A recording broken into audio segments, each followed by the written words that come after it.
নমস্কার, সবাই ভালো আছেন তো? আমি স্নেহময়।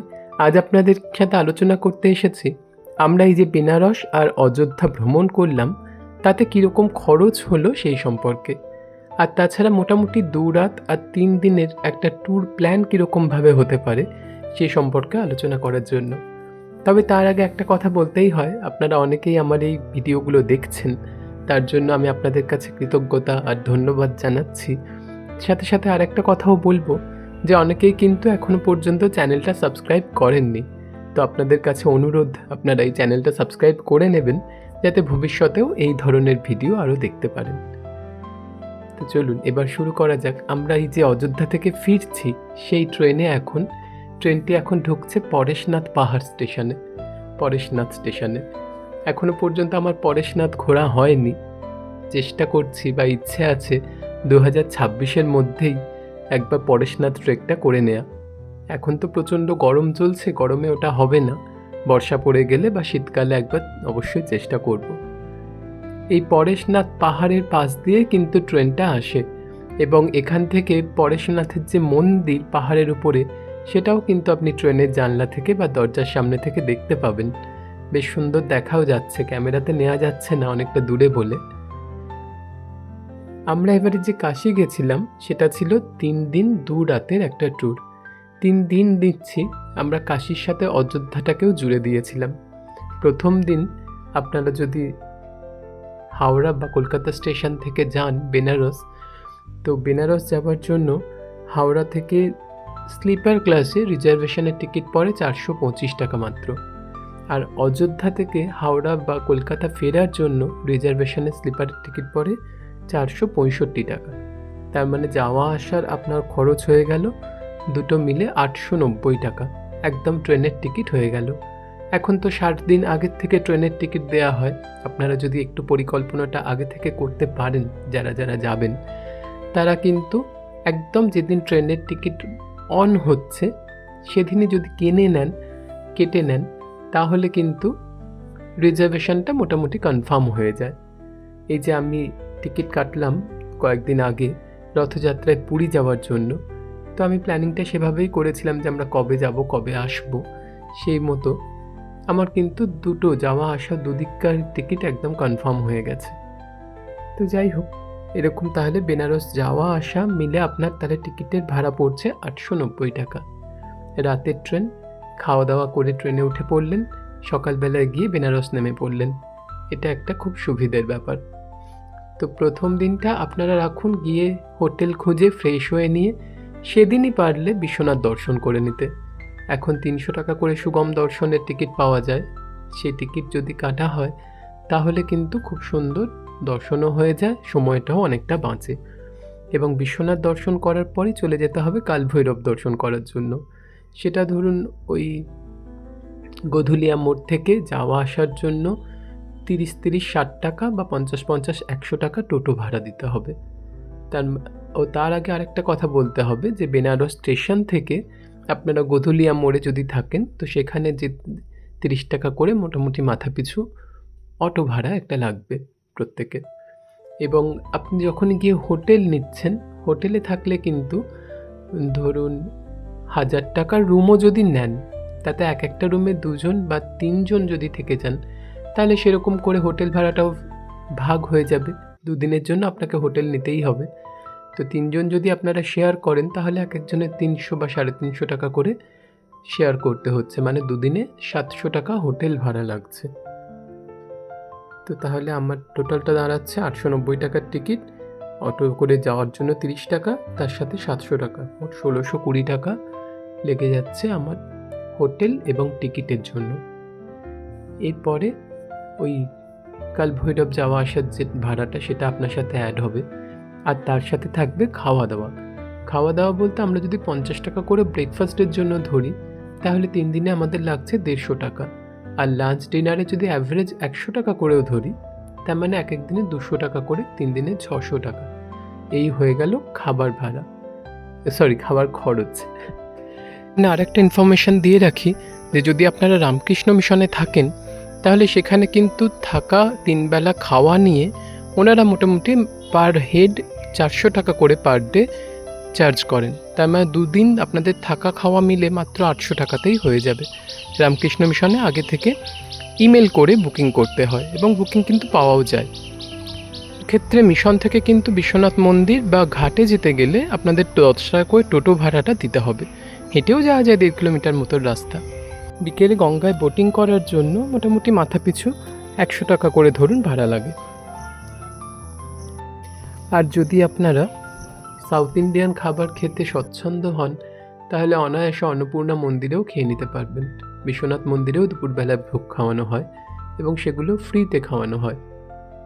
সন্ধ্যের দিকটাতে হেঁটে হেঁটেই দশাশ্বমেধ ঘাটে চলে যাবেন, সেখানে সন্ধ্যা আরতি দর্শন করে আশপাশের ঘাটগুলো ঘুরে নিয়ে সুন্দর চলে আসতে পারবেন। এটা ফার্স্ট ডেতে গেল। সেকেন্ড ডেতে আপনারা রাখবেন পুরো বেনারসের সাইট সিনের জন্য, যেখানে অটো ভাড়া করে নিলে তারা আপনাকে একটা কন্ডাক্টেড ট্যুর করিয়ে দেবে। সারনাথ, তারপর সেখান থেকে আপনার রামনগর ফোর্ট, কাশী হিন্দু বিশ্ববিদ্যালয়, এই সমস্ত। এখন অবশ্য টোটোও চলে যাচ্ছে, কিন্তু টোটোটাকে আমি অতটা করব না। অটো খুব ভালো, এবং আপনারা যদি 4-5 জনের একটা দল যান সেক্ষেত্রে 200 টাকা করে পার হেড কিন্তু আপনার পড়বে খরচ, যাওয়া আসা সব কিছু মিলে। সারনাথে তো জানেনই যে বৌদ্ধ আমলের সমস্ত স্তূপ রয়েছে, সেগুলি দেখার জন্য খুব সুন্দর একটি জায়গা। এই সারনাথ থেকেই আমাদের ন্যাশনাল সিম্বল যে অশোক স্তম্ভ পাওয়া গেছিল সেই জায়গাটি রয়েছে। রামনগর ফোর্ট এবং বিভিন্ন বৌদ্ধ মনেস্ট্রি রয়েছে। কাশী হিন্দু বিশ্ববিদ্যালয় অবশ্যই দর্শনীয় একটি জায়গা।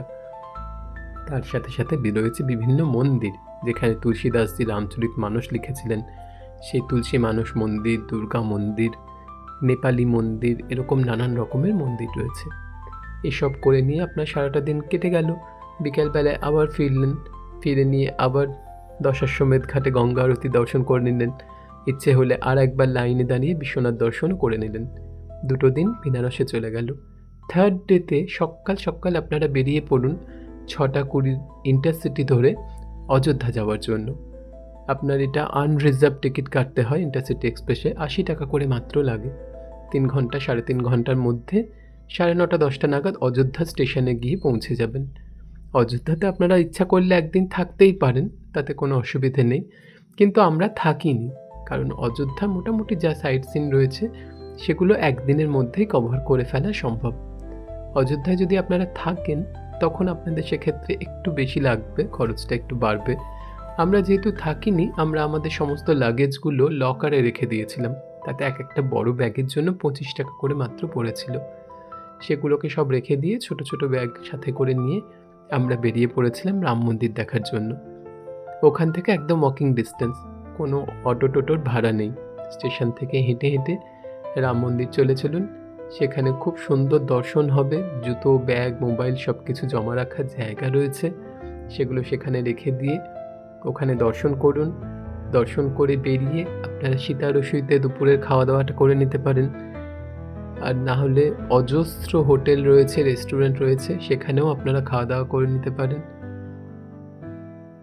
অপূর্বভাবে রাম মন্দির দর্শন করে নিয়ে তারপরে আপনারা টুকটাক হেঁটে হেঁটে আশেপাশে যে মন্দিরগুলো আছে সেগুলোকেই ঘুরে নিন। যেমন হনুমানগড়ির মন্দির রয়েছে, দশরথ ভবন রয়েছে, এরকম টুকটাক যে জিনিসগুলি রয়েছে সেগুলো কিন্তু একদম পায়ে হাঁটা দূরত্ব। দশরথ ভবন আর হনুমানগড়ি মন্দিরে কিন্তু একটু টাইম লাগবে ওপরে উঠে সেখানে দর্শন করতে। তারপর সেখান থেকে আমরা টোটো নিয়ে চলে যাব সরজু নদীর ঘাট। এখান থেকে 10 টাকা করে মাত্র টোটো ভাড়া, 1 কিলোমিটার রাস্তা, 1-1.5 কিলোমিটার রাস্তা।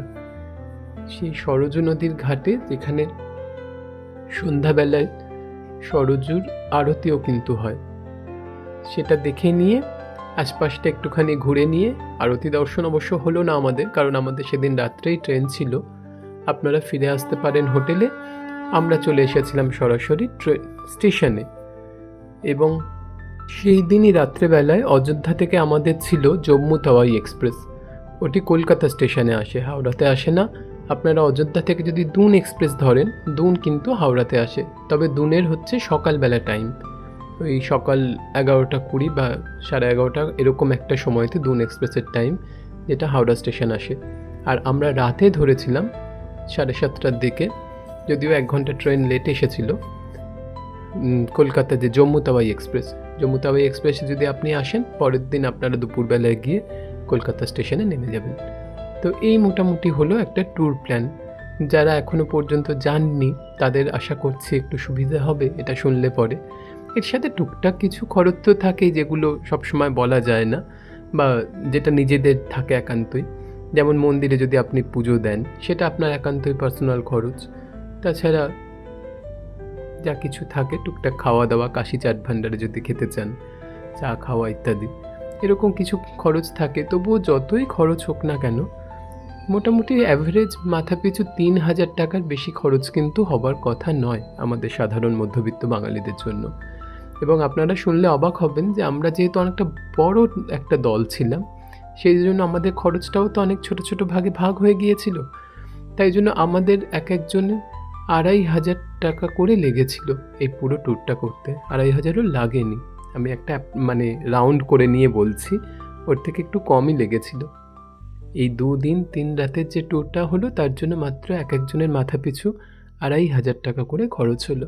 তো বছরে 1বার বা 2বার আমরা কিন্তু একটু চেষ্টা করলেই 2,500 টাকা খরচ করতে পারবো, তাই না, এই কাছাকাছি ঘোরার জন্য।